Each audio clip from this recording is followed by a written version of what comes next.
August 216 BCE, the fields of southern Italy steamed under the summer sun, and on the wide plains near Cannae, the ground would soon drink the blood of over 50,000 Roman soldiers.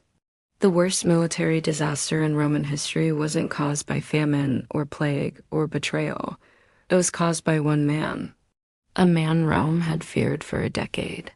Hannibal Barca. He had crossed the Alps with elephants. He had shattered Roman armies at Trebia and Lake Trasimene. And now he wanted more than victory. He wanted humiliation. Rome sent its greatest force, yet merely 90,000 men. Two consuls led them, Lucius Aemilius Paulus and Gaius Terentius Varro. Each believed they could crush the Carthaginian menace and return home in triumph. But Hannibal was already waiting. He had half their numbers, but twice their cunning. Before dawn, dust rose on the horizon as Rome's legions assembled in tight formation, shield to shield, row upon row. A war machine of iron and discipline. Their goal: break Hannibal's center, smash through his line, and sweep the field. It was exactly what he wanted. Hannibal arranged his forces in a crescent shape. His center was made of Gauls and Spaniards' men already bloodied from a dozen battles. Behind them were his Libyan veterans, hidden like a blade behind bait. His cavalry, led by the fierce Maharbal, guarded the flanks. And then the trap was set. The Roman infantry surged forward. They crashed into Hannibal's center with brutal force. Swords clashed, spears shattered. Men screamed and died in heaps. And Hannibal's center began to bend. Step by step, they gave ground. The Romans believed they were winning, but they were being pulled in. At just the right moment, Hannibal's flanks closed around the Roman sides. The crescent straightened, then curved behind them. The Romans were encircled. Every path of retreat was gone. Then came the killing. From all sides, Hannibal's men attacked Gauls, Libyans, Numidian cavalry. The Roman army, crammed into a shrinking circle, could not fight, could not flee. They were packed so tight that many suffocated or were trampled by their own comrades before the enemy's sword even reached them. Blood flooded the plain. By midday, the battlefield was a slaughterhouse. By evening, Rome had lost over 50,000 men, some say 70,000. Two consuls, dozens of tribunes, and hundreds of knights were cut down. It was not a battle, it was an execution. Hannibal stood over the fields of Cannae silent. His gamble had worked. With fewer men, he had destroyed the most powerful army in the world. And Rome, for the first time in its proud history, feared extinction. When word of the slaughter at Cannae reached Rome, it did not arrive like a messenger. It arrived like a funeral bell. The city froze. Senators dropped their scrolls. Mothers collapsed in the streets. Fathers wept openly. Entire legions vanished. Their sons, husbands, brothers, gone. It wasn't just defeat. It was annihilation. Of the 90,000 Romans who had marched into Cannae, barely 15,000 survived. Some were taken as prisoners. Others had fled like shadows across the fields. But most were still lying in the dirt, limbs twisted, faces frozen in death. It was the worst single-day loss in the history of Rome, and it shook the very foundations of the Republic. The Senate, usually proud and composed, descended into chaos. Some called for surrender. Others demanded the city be abandoned. Rumors spread like fire. Hannibal is marching on Rome. The gates will fall within days. The people looked southward with dread, expecting the horizon to be filled with war elephants and fire. But Hannibal did not come. He had broken Rome's army, but not its walls. Some say it was his greatest mistake. His cavalry commander, Maharbal, begged him to march immediately. He is said to have told Hannibal, "You know how to win battles, but not how to use them." Instead, Hannibal moved north. He hoped Rome's allies would abandon the Republic after such a loss, and many did. Capua defected. So did parts of Samnium and Apulia. Rome bled not just from swords, but from betrayal, But even in this darkest hour, something strange happened. Rome did not collapse. It hardened. The Senate passed a decree forbidding mourning. No public funerals, no wailing, no black clothes.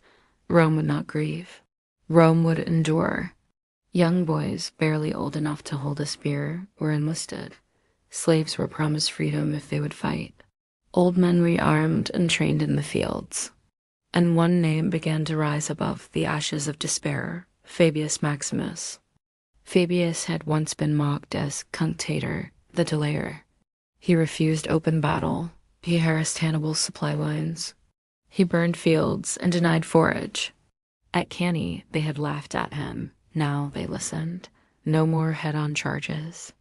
Rome would bleed Hannibal slowly, quietly, relentlessly. Hannibal, for all his brilliance, was now deep in enemy territory with no siege weapons, no reinforcements, and an enemy that refused to die. He wintered in Capua, hoping the luxury and wine would sustain his army, but time was not on his side. Rome rebuilt, bit by bit, legion by legion, hope by defiance. Back at the fields of Cannae, wild dogs picked at armor. Ravens circled. The bones of Rome's dead turned white under the sun. The survivors who returned were not welcomed as heroes. They were branded the Cannae legions and banished to Sicily dishonored for surviving what others had not. Their shame became part of the Roman soul, a scar that would never heal. But that scar would fuel a fire. Rome had tasted death. Now it would learn vengeance. The fields of Cannae never truly faded. Not from the earth, not from memory. For Rome, they became a wound that never closed. A whisper in every soldier's ear. A scar carved into the steel of the Roman soul. Hannibal hadn't just killed 50,000 men. He had shattered invincibility. But in doing so, he forged something far more dangerous than any legion. He forged Rome's wrath. Years passed. Rome didn't collapse, it calcified. Every field lost was reclaimed with iron. Every ally that betrayed them was burned. And in the silence between battles, a new name began to rise. Not a king, not a god, but the son of a fallen general. Scipio, young, brilliant, merciless. He studied Cannae not with fear, but with fire in his eyes. Where others saw horror, he saw a blueprint. He would not avenge the dead. He would eclipse them. Scipio took the war to Spain and crushed it. He then crossed the sea, sailing not toward defense, but toward Carthage itself, the city that had fed Hannibal's armies, the empire that had dared scar Rome. Panic gripped the Punic elite. And far to the north, in the fields of Italy, Hannibal heard a message: "Come home, your city is dying." So Hannibal returned, older, weary, but still feared. He met Scipio in 202 BCE, near Zama on the red soil of Africa. This time it was Rome with a stronger position. This time it was Hannibal whose back touched the wall. Yet the two generals met in peace the night before battle. They spoke, warriors, not enemies. Some say Hannibal warned him, victory is as treacherous as defeat. Scipio simply nodded and left. At dawn, horns blared. Hannibal unleashed his war elephants, but Scipio had prepared for them. The Roman lines parted like gates. The beasts thundered through empty air, pierced by javelins from both sides. The trap had failed. Then came the infantry. Libyans, Gauls, Numidians, Carthaginians. They charged. But the Roman lines held, not just with strength, but with hatred born from Cannae. Hours passed in slaughter. Then from the dust behind enemy lines, Scipio's cavalry returned. Charging straight into Hannibal's rear, it was poetic. A perfect, bloody circle like Cannae in reverse. But this time, Rome was the executioner. By nightfall, 20,000 Carthaginians lay dead. Hannibal fled the field, his legacy shattered. Carthage sued for peace. Rome demanded disarmament, tribute, humiliation. Hannibal lived in exile, hunted. Years later, cornered by Roman agents, he swallowed poison. His final act? Silence. But his ghost never left. Rome never forgot. They studied his strategies. They feared another like him might rise, and so they built. They conquered. They crushed. From that blood-soaked field in southern Italy, an empire spread like wildfire. All roads led to Rome. But one road, one memory always led back to Cannae. Because in defeat, Rome had learned its most sacred lesson. You do not destroy Rome with swords. You make her bleed, and in her blood, she becomes eternal,